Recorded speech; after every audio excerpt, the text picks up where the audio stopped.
Here we go, looking at the new school map, and we want to look at the Arctic Circle. So we're going to look here. There we go.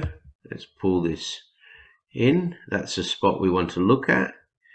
You see, the Arctic Circle, and we set it to currents, and the overlay is currents, and there we go. There we have it. You can see it there.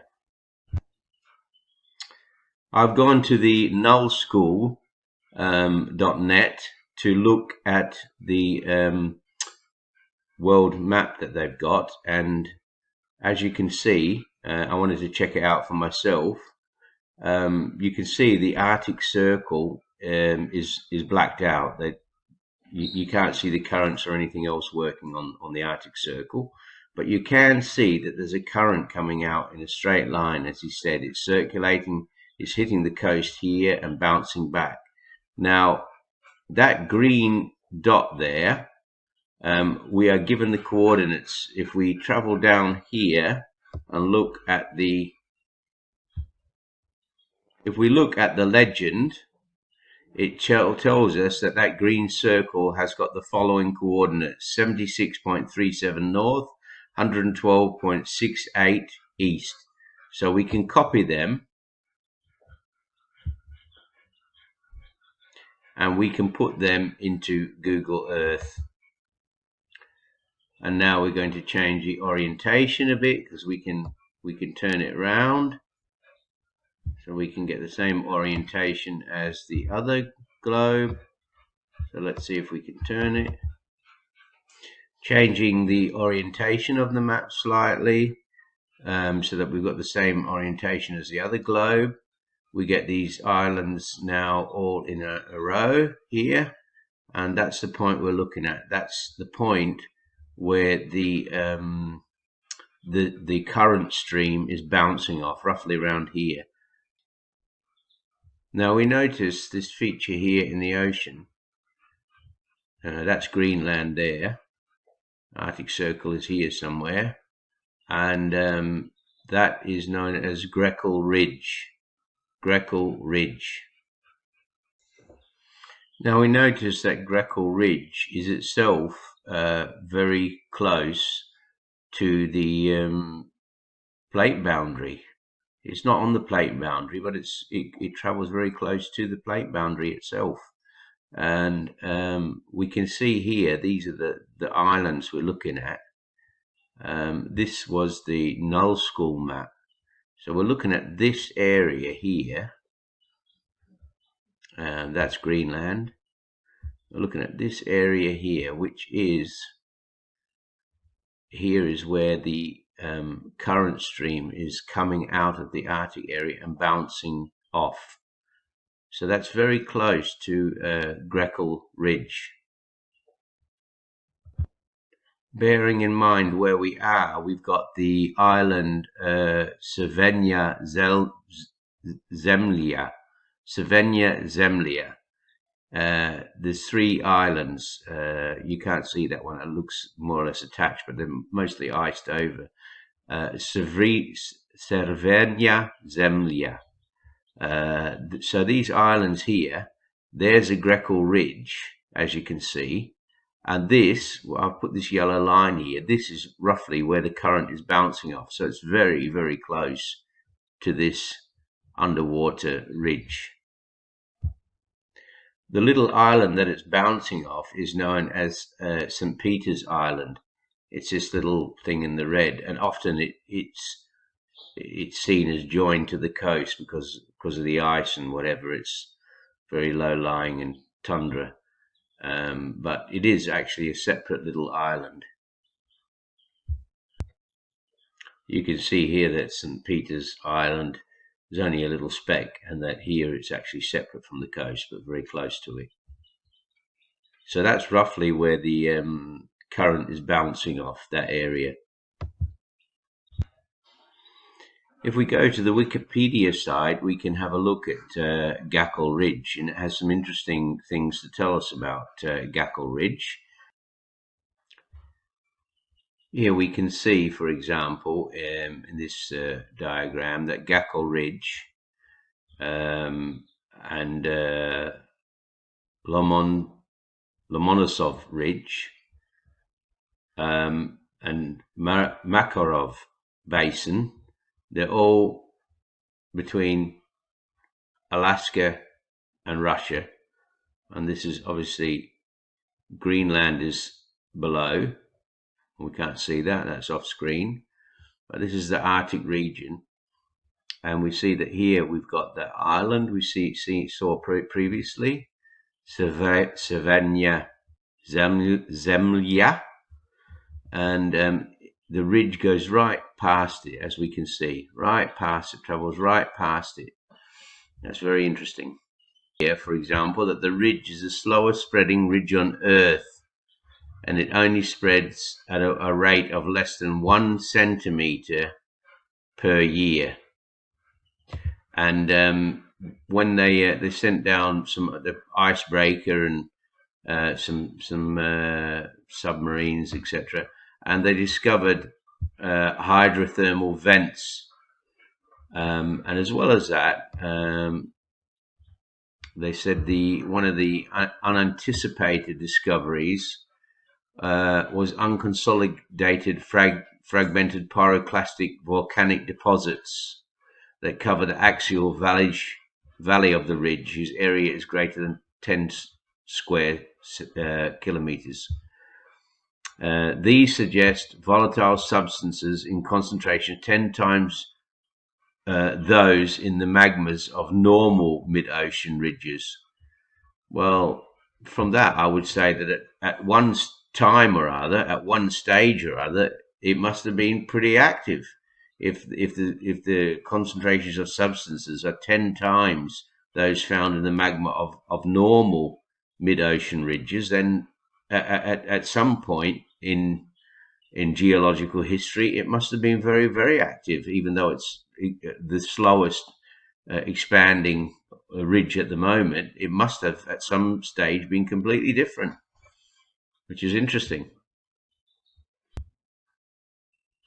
Just as a matter of interest, I'm going to show you that these islands, these 3 little islands, are some of the remotest islands on Earth, and I'll just show you a tourist video, believe it or not, a 2-minute clip which I've included in this, which is quite interesting, just to give you an idea of what the region actually looks like.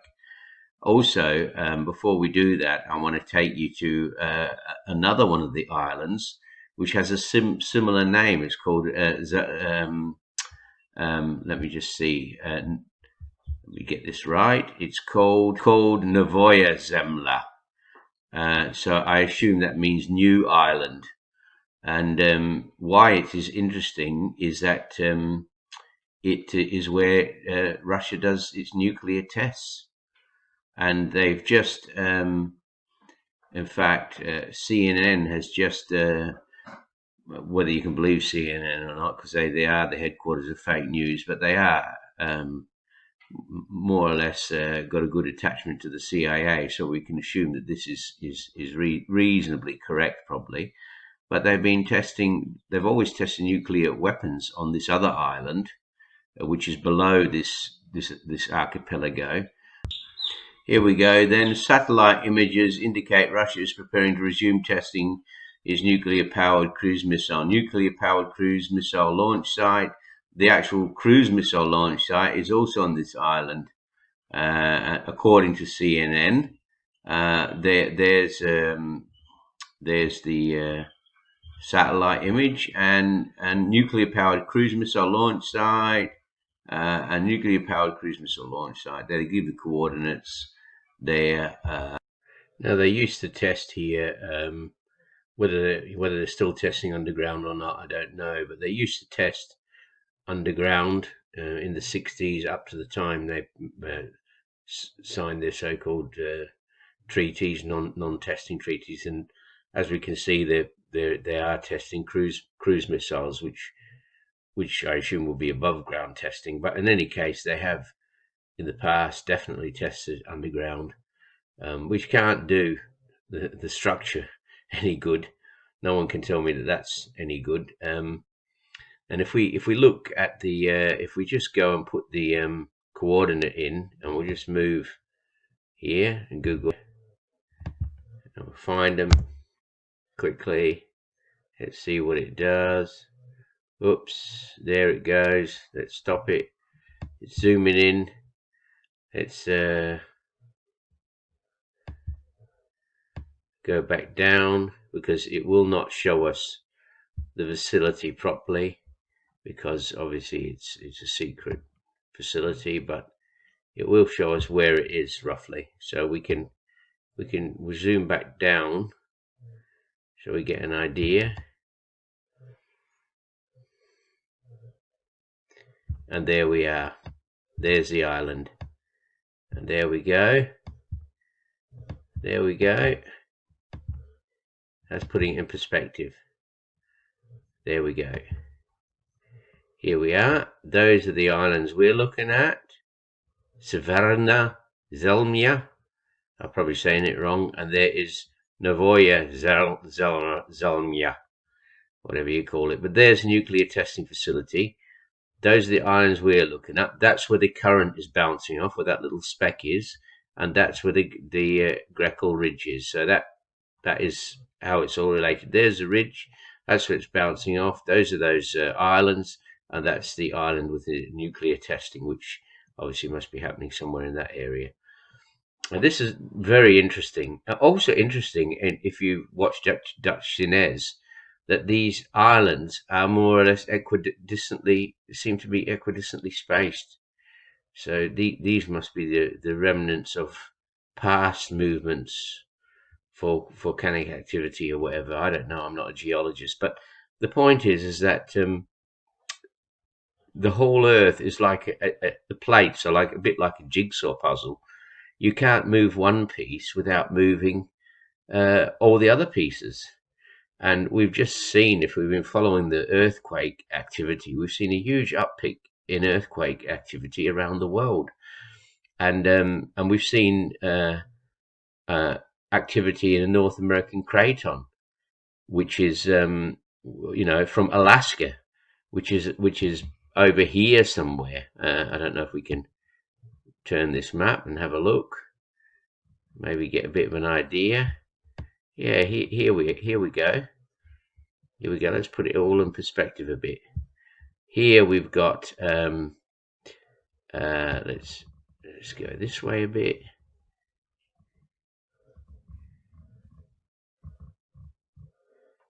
Here we've got Greenland, and here we've got Alaska and North America, and here we've got Norway and Russia, and here we've got our nuclear test site, and just off screen we've got well, actually we'll go down a bit now again here so we can see it. Here we've got the Arctic Circle, and here we've got the little islands, and St. Peter's Island, which is that speck, and the Gakkel Ridge here. So this whole thing is the Arctic Circle, but we've got the Alaska here, and Alaska just experienced big earthquakes. In his video, his Adapt 2030 video, Dave also mentioned water in the Earth's crust, and I went to his source. I had a look, and it said on the slide the Primary Water Institute. So I looked up the Primary Water Institute because I was fascinated by this, and I found the poster that he had on his video, which is this one here, but rather larger, showing the water trapped in the Earth's mantle. The website goes on to say that after a recent earthquake in California, that suddenly a lot of dry creeks and so forth were filled with water. Water started flowing. and some speculated that this was, from low-lying aquifers that were activated by the fissures and cracks, and that this started the creeks and so forth flowing. But respected hydrologist, American hydrologist, stated that this post-earthquake release is an excellent example of primary water. He says it's not coming from shallow aquifers, but from deep, very deep sources. And that reminds me of scriptures, doesn't it? When you go to the book of Genesis, when it talks about the flood, the waters of the deep were broken up, the fountains of the deep were broken up, and it talks about the windows of heaven being opened. Of course, that's all poetic language, but God talks about separating the waters above from the waters below, and the scientists now talk about the sky river, or the atmospheric river, that flows around the equator and delivers water, and they're trying to manipulate that, of course, using their weather warfare. But we do have an atmospheric river, and now it looks like we do have fountains of the deep, which can be broken up by earthquake activity. So when we hear about a river of waters flowing from Jerusalem, it may well be literal and not just a spiritual thing. After a massive earthquake, you get all sorts of changes in topography, by the looks of it. So that's very interesting. And last of all, we have to mention that we can see all these changes. They're all linked with the pole shift, which is happening up there, and the creation of the dipole, North Atlantic dipole, and all the other things, the earthquakes and everything else that's happening. And yet they still insist it's all due to global warming. Shh, don't tell the children. Don't frighten them. Tell them it's global warming. And they're using this to pursue their agenda. But this will not be controlled. They will not control this. This is beyond their control. For 3 decades, we've taken travelers to places no one else could reach or even dream of going. Exploring new frontiers is part of our DNA. And that's why we've become obsessed about a remote, rarely visited Russian archipelago called Severnaya Zemlya. Few people have visited this relatively unknown archipelago, which lies off Siberia's Taimyr Peninsula. Severnaya Zemlya, or Northern Land as it's called, is the last territorial discovery on Earth. It was only discovered in 1913 and not charted until 1930. The time has come to truly explore this ice-laden land cloaked in mystery. Vast stretches of the Arctic frontier just waiting to be explored by humans for the very first time. Even though Severnaya Zemlya is heavily glaciated and the climate so severe, wildlife is robust in this forbidding yet intriguing land.